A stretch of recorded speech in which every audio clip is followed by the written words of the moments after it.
Nuk kanë kaluar as 24 orë nga batutat e Ramës për presidentin Donald Trump dhe menjëherë nga Shtetet e Bashkuara ka ardhur një reagim i hidhur për kryeministrin ton. Për herë të parë është publikuar foto e Charles McGonigal, i shefit të zyrës së kundër zbulimit të FBI-s në New York, aktualisht i burgosur në zyrën e Edi Ramës në kryeministri. Megjithëse ky është takimi i tyre i parë më datë 9 shtator 2017. Fakti që McGonigal dhe Rama janë takuar bashkë në kryeministri nuk është një lajm i ri. Kjo është konfirmuar në dosjen e FBI-s dhe është pranuar edhe nga vetë Rama. Takimi u mundësua nga ish-këshilltari i Ramës Dorian Duchka dhe ish-agjenti i Shikut Agroneza. Në këtë takim është folur për licencat e naftës në jug të vendit dhe pikërisht këtu ka lindur miqësia mes Edi Ramës dhe McGonigal. Në dosjen e FBI-s, që çoi në burg Charles McGonigal, thuhet se këtë foto ai ja dërgoi një miku të tij duke i thënë se Edi Rama po reformonte drejtësinë në vendin e tij dhe kjo paraqiste mundësi të shumta. Nuk dihet se çfarë nënkuptonte Charles McGonigal me mundësi të shumta. Pikërisht nga ky moment që tregohet në foto nisi një marrëdhënie ngushtë interesi mes McGonigal dhe Ramës, pasi i pari ishte interesuar për zhvendosjen e licencave të nxjerrjes së naftës në jug, ndërsa Rama ishte interesuar për një hetim të Lulzim Bashës nga FBI për paratë e paguara për lobim në SBA.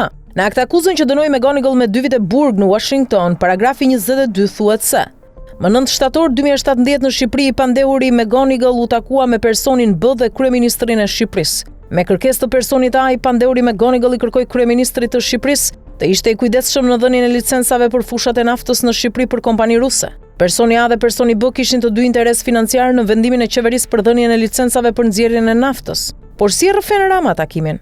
Kryeministri i Shqipërisë fillimisht mohon diskutimin për licenca nafte apo kompani konkrete. Në përgjigjen që përsëriti pak a shumë njësoj në 4 intervista, Rama tha se biseda kishte qenë e përgjithshme për influencën ruse, madje e quajti një bashkëbisedim miqësor të përgjithshëm.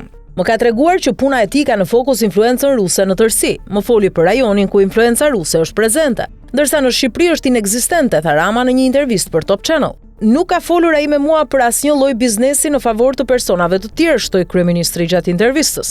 Interesante është se foto ka dalë nga ish-këshilltari i Trumpit për politikën e jashtme gjatë fushatës së vitit 2016, George Papadopoulos. Ai merr shkas nga gajasjet e Ramës në samitin e dieshëm, teksa tallej me ngatresën që Trump kishte bërë mes Shqipërisë dhe Armenisë. Charles McGonigal është fotografuar këtu me kryeministrin shqiptar, ndërsa ai po pranonte rrushfete. Ai gjithashtu drejtonte hetimin Crossfire Hurricane me Comey në të njëjtën kohë. Ai tani është i burgosur. A do të rrëzohet edhe ai? Shkruan Papadopoulos duke u referuar Ramës.